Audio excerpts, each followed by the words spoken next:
number of mail-in ballots in the U.S. presidential election and potentially delay results.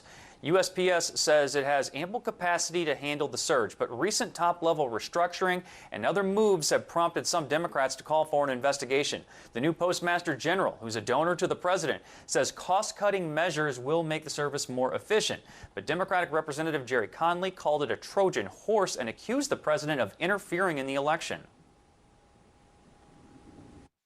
All of a sudden you want to have efficiency and organization, which just so happens to have the corollary effect of slowing down delivery of mail.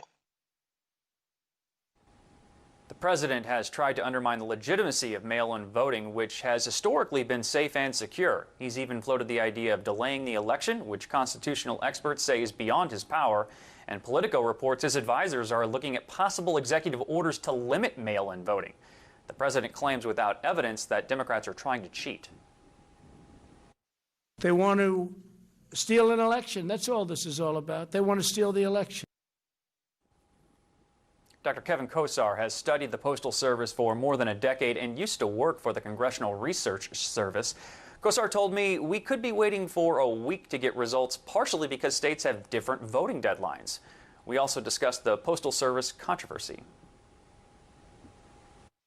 It's fairly typical for a new Postmaster General to come in and rearrange things. And usually it doesn't involve anyone getting fired. Rather, it's a org chart change where people's titles get changed, their responsibilities may be shifted a bit. We saw this with the previous PMG, Megan Brennan, and we're seeing it now with PMG DeJoy.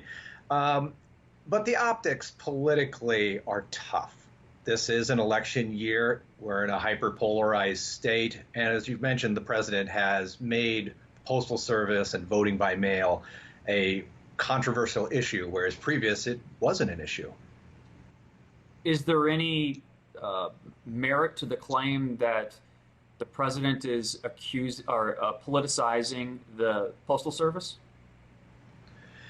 He has politicized the Postal Service. I mean, nobody else ever tweeted about it as president or, said the sort of things that he said, calling the Postal Service an errand boy, for example.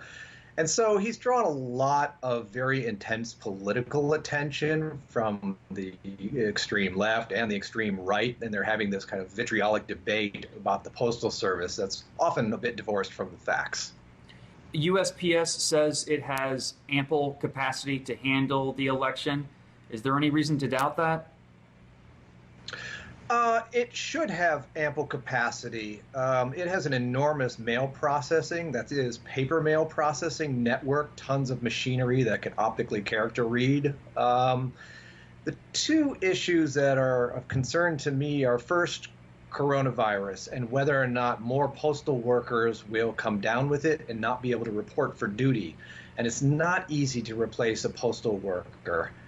They're highly trained. It's a unionized shop. You can't just grab somebody off the street and say, go deliver the mail.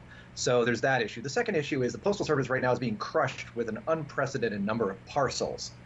And parcels are harder to deliver, way more labor intensive, and the Postal Service is not really built to handle those. So I worry about the manpower that's being sapped by those parcels. Dr. Kevin Kosar, thank you so much for your time, sir. I appreciate it. Thank you.